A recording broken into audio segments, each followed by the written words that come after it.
दोस्तों नमस्कार। आशा है कि आप अच्छे होंगे, आपका दिन खुशी से बीते। इसी के साथ हम इस वीडियो शुरू करते हैं। दोस्तों आज हम चर्चा करेंगे कि आखिर हम इस्लाम को अच्छा रिलीजन क्यों माने।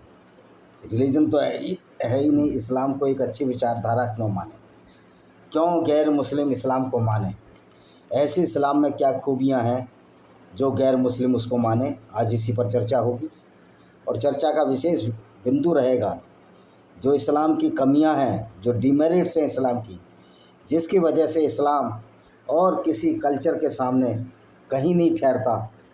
तो इस्लाम एक ऐसी कल्चर है जिसको आधुनिक दुनिया में अच्छा नहीं माना जा सकता, क्योंकि आप देखते हो कि जो कल्चर है, ये कल्चर ऐसी है जो इंसानियत के दुश्मन है।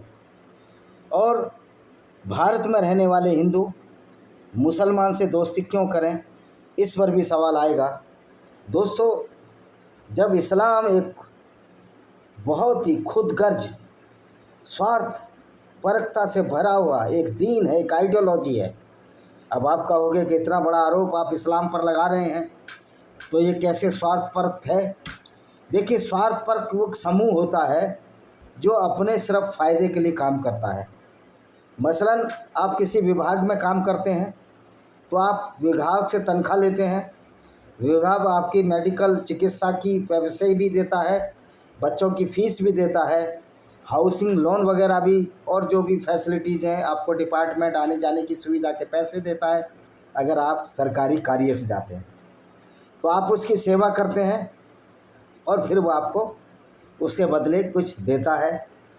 लेकिन किसी दूसरे व्यक्ति को जो इस विभाग में नौकरी ही नहीं कर रहा, उसको तो वो पैसा नहीं देगा।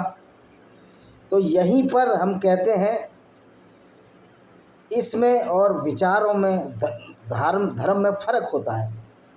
धर्म वो है जो किसी भी गरीब दीन दुखिया की मदद करे, यानी कि वो पहलू है जो सामाजिक पहलू है, जो मानवता का पहलू है, उसको हम दीन या धर्म के नाम से जानते हैं। और जब मानवता का पहलू आता है तो आपके दिमाग में ये आता होगा कि कोई भी जानवर हो, कोई भी पशु हो, कोई भी पक्षी हो, कोई भी पेड़ हो, पौधा हो, इंसान हो, उसकी हमको मदद करनी है। और जब हम उसकी मदद कब कर पाएंगे, जब हम अपना स्वार्थ ना देखें, लोगों की पूरी भलाई देखें, सबको समान अधिकार से माने। लेकिन इस्लाम तो ऐसा नहीं मानता। इस्लाम तो पूरी दुनिया में सिर्फ मुसलमानों के लिए ही बना है, पूरी दुनिया के मुसलमान के लिए हर सुविधाएं हुआ। वो अलग बात है कि वो झूठ और फरेब की सुविधाएं हैं, जैसे कोई 72 हूर हैं। कुछ हमारी मुस्लिम बहनें भी, मैं वीडियो देख रहा था, उसमें कह रही थी कि 72 हूर कुछ नहीं है, ये मौलानाओं का फितूर है। हाँ, वास्तव में इस्लाम की जो 72 हूर हैं और जो महाराज पर इसरा जो रात की जर्नी मोहम्मद साहब गए, वो एक फितूर है, दिमाग की फितूर के सिवा कुछ नहीं। जहन्नुम और जन्नत भी दिमाग की फितूर के सिवा कुछ नहीं। तो इससे सिद्ध होता है जो आइडियोलॉजी चलाई गई है, जिसको कि हम इस्लाम के नाम से जानते हैं, ये विचारधारा व्यक्ति विशेष के लोगों द्वारा चलाई गई। और वो व्यक्ति विशेष हैं इनके प्यारे पैगंबर, सो कॉल्ड प्रॉफिट जिनको कहो, मैसेंजर ऑफ अल्लाह कहो, रसूलुल्लाह सल्लल्लाहु अलैहि वसल्लम मोहम्मद साहब।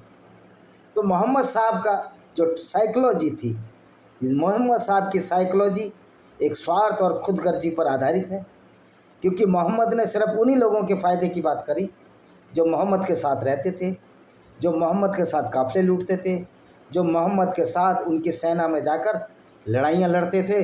इसको सेना तो क्या कहेंगे, ये ग्रुप था, क्योंकि यूनाइटेड नेशन ऑर्गेनाइजेशन के चार्टर के हिसाब से कोई सेना अगर किसी पर आक्रमण करे और वहाँ की औरत, बच्चों और सिविलियन पॉपुलेशन को कत्ल नहीं किया जाएगा, ये यूनाइटेड चार्टर कहता है।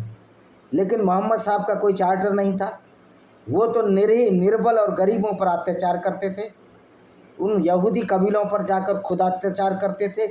एक भी अटैक ऐसा नहीं है जो मोहम्मद साहब के ऊपर हुआ हो, बल्कि मोहम्मद साहब ने ही जा कर लोगों पर अटैक किए, उनकी औरतों को लूटा और सिर्फ और धन दौलत के लिए लूटा, और लोगों को ये लालच दिया कि आपको 72 हूरें मिलेंगी, जन्नत मिलेगी। और तो ये देखिए कितना स्वार्थ था, कितनी स्वार्थपरता इस इस्लाम में है।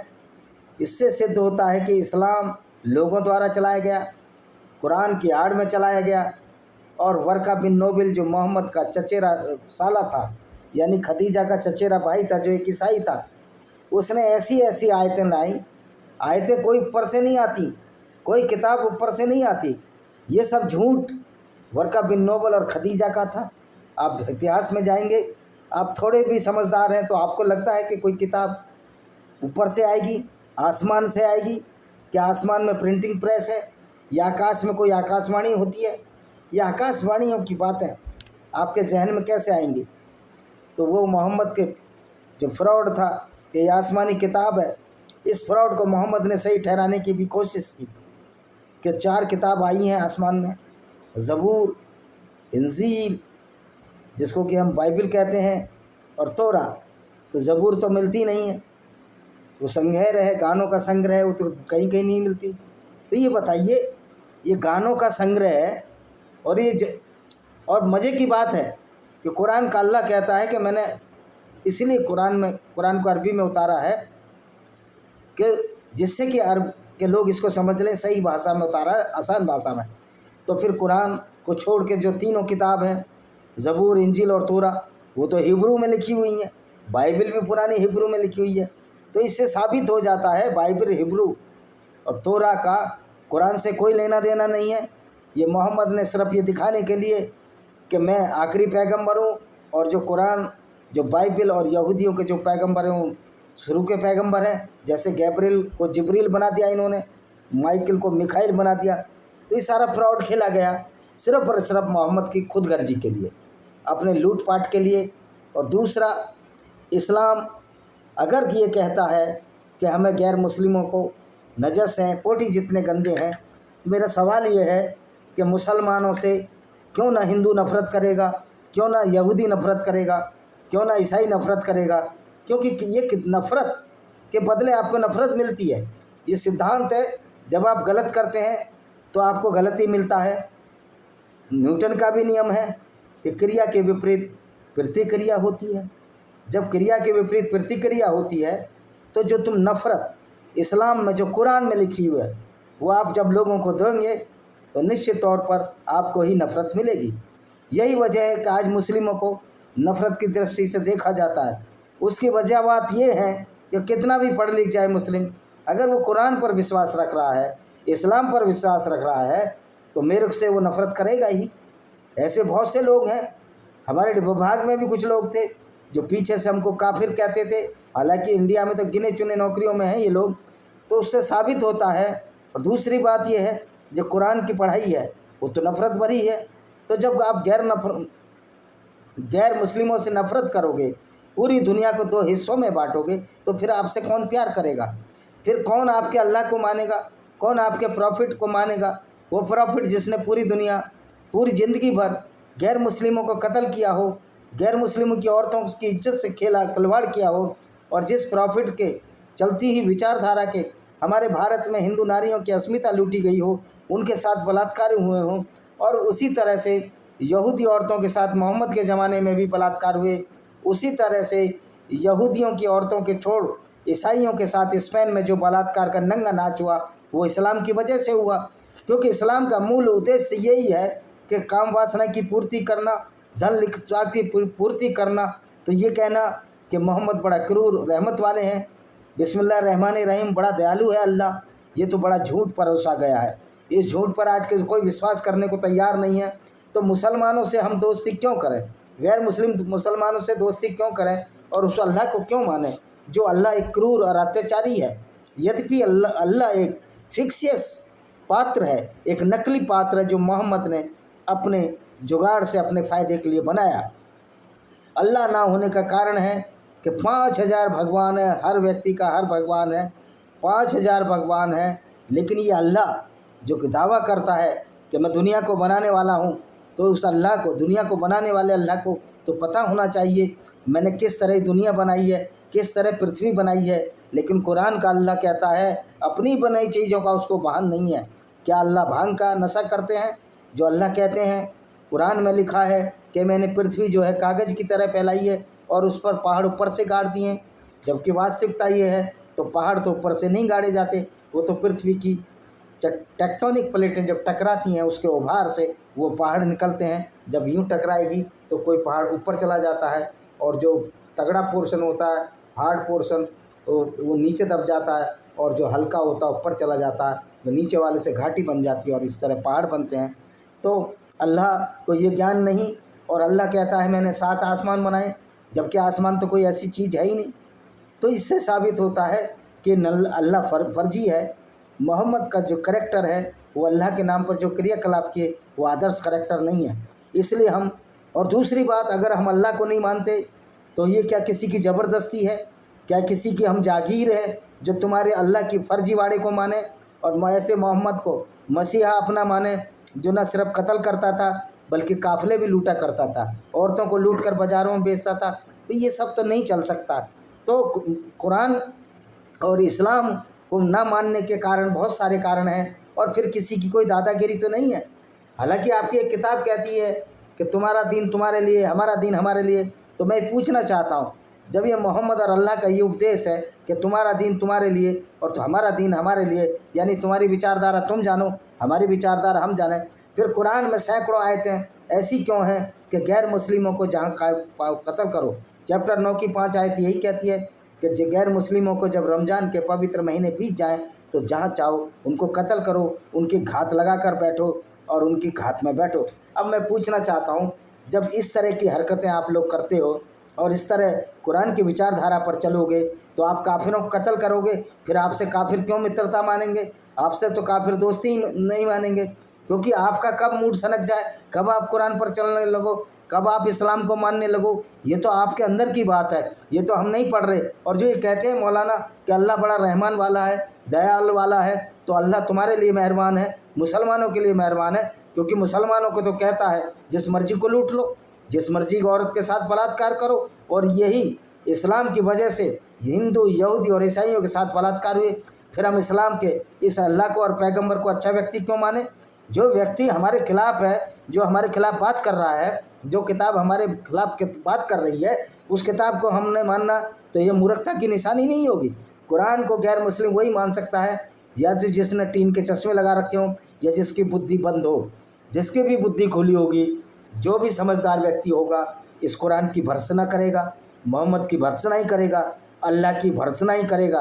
अल्लाह को, मोहम्मद और कुरान की बड़ाई करने वाले जो गैर मुस्लिम हैं, उनको मैं ये कहना चाहता हूँ कि आप अपना मानसिक चिकित्सालय में इलाज करा लीजिए, क्योंकि कुरान का स्वरूप, कुरान वो चीज़ नहीं है जो कि आपको समझाते हैं मौलाना टीवी पर आकर कि अल्लाह बड़ा मेहरबान है। अल्लाह मेहरबान सिर्फ मुसलमानों के लिए, क्योंकि अब ये बताइए, दाऊद इब्राहिम है तो वो भी मेहरबान है अपने लोगों के ऊपर, जो दाऊद के नाम पर कत्ल करते हैं, कत्लो गारत करते हैं। इसी तरह गुंडे बदमाश के जो चेले होते हैं उस पर वो गुंडा मेहरबान होता है। तो इसी तरह ये अल्लाह मेहरबान है उन लोगों पर जो गैर मुस्लिमों को कत्ल करते हैं, जो क्योंकि आपकी 5:33 भी कहती है कि गैर मुस्लिमों को जहाँ पाओ कत्ल करो, उनके विपरीत दिशाओं में हाथ पैर काट दो, और नहीं तो देश निकाला दे दो, उससे भी काम ना चले तो कत्ल कर दो। तो आपकी किताबों में ये लिखा है। तब हमको आप कत्ल करने की बात करोगे, आपकी किताब हमारे कत्ल करने की बात करेगी, तो मैं ऐसे अल्लाह और ऐसे मोहम्मद हमारे अंगूठे ठेंगे पे हमको क्या लेना देना है ऐसे लोगों से जो पूरी दुनिया में फसाद फैला कर चला गया हो। वो जिनका पैगंबर होगा हो सकता है, लेकिन किसी अच्छे और समझदार आदमी का पैगंबर नहीं हो सकता। किसी अच्छे समझदार आदमी भी अगर कुरान को अर्थ लगाकर पढ़ेंगे, मैं दावा करता हूँ पाकिस्तान, हिंदुस्तान, बांग्लादेश के मुसलमान इसको छोड़ देंगे, क्योंकि कुरान तो इंसानियत नहीं सिखाती, ये तो दानवता की तरफ ले जाती है, ये तो हैवानियत सिखाती है, ये तो वैसी और दरिंदापन सिखाती है लोगों को। तो फिर आपकी कुरान को और आपके अल्लाह को क्यों इज्जत दें दूसरे लोग? ऐसा कोई एक कारण तो बताओ जिसमें गैर मुस्लिमों के लिए अच्छी बात लिखी हो, जहाँ तुम्हारा अल्लाह, तुम्हारा पैगंबर हमारे गैर मुस्लिम औरतों के साथ बलात्कार को भी ठीक ठहरा दे, उनको मलका अनीमत कर दे, ये मलिका अमीन यानी लौंडी सेक्स स्लेव और दासी बना दे, और उसको बेचने की भी अनुमति दे दे, उनको स्लेव बना दे। जहाँ हिंदू, ईसाई और यहूदी पुरुषों को गुलाम बनाने के तरीके बताए जाते हों, ये तुम्हारी कुरान में है, तो हम उसको कैसे मानेंगे? आप ये समझ सकते हो। फिर मोहम्मद के करैक्टर भी ऐसा नहीं था जो हम उसको फॉलो कर सकें। हम तो ये फॉलो नहीं कर सकते कि हमारा जो मसीहा हो, जिसको हम मानते हो, जो हमारा आइकॉन हो, वो काफ़िले लूटता रहा हो ज़िंदगी भर, लोगों को सिर्फ इसी बात पर कत्ल कर देता रहा हो कि वो गैर मुस्लिम है, इस्लाम और कुरान और झूठे अल्लाह को नहीं मानते। तो फिर ये मसीहा हमारा कैसे हो सकता है? अगर हम मोहम्मद को अपना मसीहा मानते हैं तो हमें उन हदीसों को ख़त्म करना पड़ेगा जिसमें मोहम्मद ने बनु कुरैज़ा औरतों को, यहूदी कबीले की औरतों को लूट कर बाजारों में बेच दिया। तो ये हम मान नहीं सकते। और फिर ये अल्लाह इतना क्रूर क्यों है? अगर हम मुसलमान हैं तो भी हमको क्रूर बनाता है, और जब हम गैर मुसलमान हैं तो हमारे खिलाफ क्रूरता करवाता है मुसलमानों के द्वारा। तो अल्लाह तो हिंदू मुसलमान और गैर मुस्लिम दोनों का अच्छा नहीं करता है, क्योंकि अगर मुसलमानों को ये छूट देता है कि हम काफिरों को कत्ल करेंगे जो आपकी किताब में लिखा है, तो फिर मुसलमान तो भैंसी और दरिंदा हो जाता है, वो तो कातिल हो जाता है कि हम दूसरों की औरतों को लूट कर उनके साथ बलात्कार करेंगे, उनको दासी बनाएंगे, सेक्स स्लेव बनाएंगे, और हम उनको बाज़ारों में बेच भी सकते हैं। तो एक अच्छा भला मुसलमान भैंसी और दरिंदगी की तरफ चला जाता है और उसके फलस्वरूप वो अपराधी हो जाता है। जब वो अपराधी हो जाता है तो जेलों में चला जाता है। तो आज तो पूरी दुनिया में ये नाम के मुसलमान रह गए, क्योंकि बहुत भले मुसलमान जो नाम के मुसलमान हैं ये कभी नहीं चाहेंगे कि किसी गैर हिंदू को कत्ल करें, गैर ईसाई को कत्ल करें, गैर यहूदी को कत्ल करें। तो ये तो मुसलमान है ही नहीं बेचारे, ये तो इस्लाम को जानते ही नहीं। जो असली इस्लाम को जानते हैं वो तो तालिबान है। अब तालिबान भी रुख बदल रहे हैं, उनको भी पता है कि इस्लाम की विचारधारा चल नहीं सकती, ये अल्लाह की गुंडागर्दी और जो इस्लाम के नाम पर चल रही है वो गुंडागर्दी चल नहीं सकती, इसलिए वो भी पैतरे बदल रहे हैं। तो जो इस्लाम है ये आउटडेटेड हो चुका है, ये 7वीं सदी का इस्लाम इस दुनिया में चल नहीं सकता। मुझे तरस आता है जब मुसलमानों के बच्चे कहते हैं कि हमारी कोई ज़िंदगी नहीं है, हम मरने से नहीं डरते, हमारी ज़िंदगी तो बाद की बात है। अगर तुम मरने से नहीं डरते तो गाजा में हाय तौबा क्यों मचा रहे हो? तुम तो मुसलमान हो, मर रहे हो, जन्नत में जाओगे। जब सब जन्नत में ही जाएंगे तो जितना मुसलमान इजराइल मारता है उन सबको जन्नत तो मिल रही है, और इजराइल तो अपना पापों का गड़ा भर रहा है। यहूदियों को तो जहन्नम में जाना ही जाना है, जैसा कि तुम कहते हो। तो भाई ये जहन्नम और जन्नत का स्वाद छोड़िए, और आगे कोई क़यामत के बाद ज़िंदगी नहीं होती। ये जो फ्रॉड लिखा है ये सिर्फ इसलिए है, तुमको डराने के लिए है कि मोहम्मद साहब ऐसी अपना लोगों को डरा डरा कर अपनी फ़ौज इकट्ठी करते थे, अपनी सेना इकट्ठी करते थे, ऐसी सेना जो लूटपाट में, यानी ग्रोह था, वो सेना भी नहीं थी। सेना तो बहुत संयत होती है, सेना तो किसी औरत के साथ बलात्कार की बात ही नहीं कर सकती, लूटने की बात नहीं कर सकती। और मोहम्मद के ज़माने में तो औरतों को लूट कर ऐसा बांट दिया जाता था जैसे कि हम फल बांट कर खाते हैं या रोटी और सब्जी बांट कर खाते हैं। तो ये मोहम्मद का जो करैक्टर है और जो अल्लाह की क्रूरता है, इसका जब खुलासा आपके कुरान और हदीसों में ही होता है, तो फिर हम इस्लाम को क्यों माने? हम किसी मुसलमान को अच्छा क्यों माने? अगर जो मुसलमान कुरान और इस्लाम पर चलता है, सही बात तो है, उससे बात करने से भी अब डर लगता है, क्योंकि उसका कब ईमान जाग जाए और कब मुझको गैर मुसलमान समझकर वो कत्ल कर दे। तो ये बात हर गैर मुस्लिम को अपने जहन में लानी चाहिए कि किस मुसलमान का ईमान कब जाग जाए और कब तुम कत्ल हो जाओ। तो इस बात की तो कोई गारंटी नहीं है, क्योंकि तुमने अंदर उनका मस्तिष्क तो पढ़ नहीं लिया है। अंदर से हर मुसलमान जो सच्चा मुसलमान है वो यही चाहता है कि पूरी दुनिया में इस्लाम फैले, लेकिन वो ये नहीं चाहता कि मैं झूठ और फरेब की किताब जो कुरान है उस पर विश्वास क्यों करूं। और तुम मरने से नहीं डरते तो फिर पैदा ही क्यों होते हो? अल्लाह ने तुम्हें पैदा ही क्यों किया है? जब पूरी ज़िंदगी दूसरी है तो सीधा वहीं जन्नत भेजना। कह रहे यहाँ जो कर्म करते हैं उसकी वजह से फल मिलेगा। तो कर्म क्या है तुम्हारे? नमाज पढ़ना कर्म है, और हज और उम्रे पर जाना ये अच्छा काम हो गया, जबकि तुम्हारे जहन में, तुम्हारे कुरान में तो लिखा है कि गैर मुस्लिमों को कत्ल करना। तो तुम्हारा नमाज और हज और पाखंड, ये रोज़ा, ये सब पाखंड है, ये फ्रॉड है, ये मानवता की तरफ नहीं ले जाता। और आप जो है गफलत में पड़े हुए हैं, बड़ा खुश हो रहे हैं कि मैं हज कर आया, मैं उम्रा कर आया, मैं बहुत बड़ा आदमी बन गया। ऐसा कुछ नहीं है, आपने मानवता के लिए कुछ नहीं किया। इसलिए हर गैर मुस्लिम मुसलमान पर शक करता है, और शक करना लाजमी भी है, क्योंकि आपकी किताब ये कहती है, आपकी किताब तो यहाँ तक कहती है कि अलतकैया, झूठ बोल दो, तकिया नहीं, पीछे सोने वाला तकिया नहीं, अलतकैया, झूठ बोल दो और गैर मुस्लिमों पर काबिज हो जाओ, जब ज़्यादा संख्या में हो जाओ। तो भाई इस्लाम को नाम मानने के तो बहुत सारे कारण हैं, और गैर मुस्लिम इस्लाम और अल्लाह को माने, मोहम्मद को माने, इसका एक भी कारण नहीं है। मुझे एक भी बात बता दो जो इस्लाम में गैर मुस्लिमों के फ़ायदे की कही गई हो। बल्कि हर जगह कत्लो गारत, औरतों को लूटना, वही हर जगह पूरा क्रिमिनोलॉजी, पूरा पोर्नोग्राफी से भरी हुई किताब है। और इसको हम मान लें, ऐसा नहीं होता है। पढ़े लिखे और समझदार लोग इस्लाम को हमेशा खारिज करते रहेंगे, मोहम्मद को खारिज करते रहेंगे, और अल्लाह का जो झूठ और जो फैलेसी है अल्लाह की, उसको खारिज करते रहेंगे। तो इस्लाम को ना मानने के बहुत सारे कारण मैंने आपको गिना दिए। एक भी कारण कोई मौलाना में हिम्मत है तो ये गिनाए कि इस्लाम को मानने के क्या कारण है, और उसमें कहीं कुछ ऐसा है जो गैर मुस्लिमों के फ़ायदे के लिए हो। चैलेंज देता हूँ, एक भी आयत ऐसी नहीं है जो इंसानियत के लिए, कुरान में पूरी इंसानियत के लिए क्यों, सिर्फ इस्लाम ने एक मुसलमानों का गिरोह बनाया है जो लूटपाट करे, गैर मुस्लिमों को कत्ल करे, उनकी औरतों के साथ बलात्कार करे।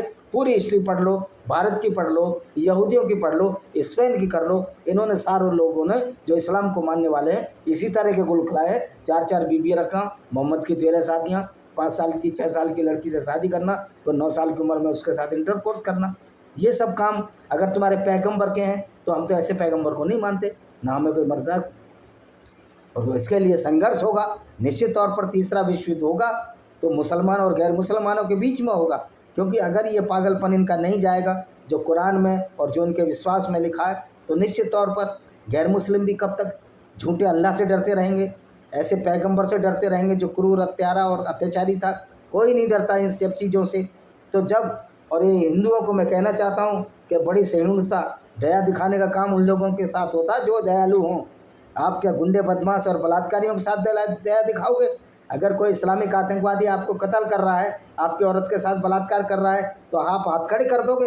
तो ये तुम्हारे लिए लानत है, सारे गैर मुस्लिमों के लिए, कि जो इस्लाम की आतंकवाद की गुंडागर्दी से अब तक नहीं लड़ रहे हैं और सोए हुए हैं। एक दिन उनका भी नंबर आएगा, 1 बाई 1 सबका नंबर आएगा। जिस तरह पहले यहूदियों का नंबर आया, फिर ईसाइयों का, फिर हिंदुओं का, फिर बौद्धों का भी नंबर आया बर्मा में, बाद में सिखों का भी नंबर आएगा। वैसे भी सिखों का हरमंदिर साहब तो मुसलमानों ही तोड़ा था, जो इस समझते हैं खालिस्तानी जाकर कि मुसलमान तुमको फेवर करेंगे, ये तुमको भी उसी बिट्टू, तुम्हारे खिलाफ भी किताब इनकी वही कहती है कि जो गैर मुस्लिम है उसको कत्ल करना है, या इस्लाम में लाना, या उससे जजिया टैक्स, गुंडा टैक्स वसूल करना है। इसी के साथ मैं इस वीडियो को विराम देता हूँ। वंदे मातरम, जय हिंद, आपका दिन शुभ हो।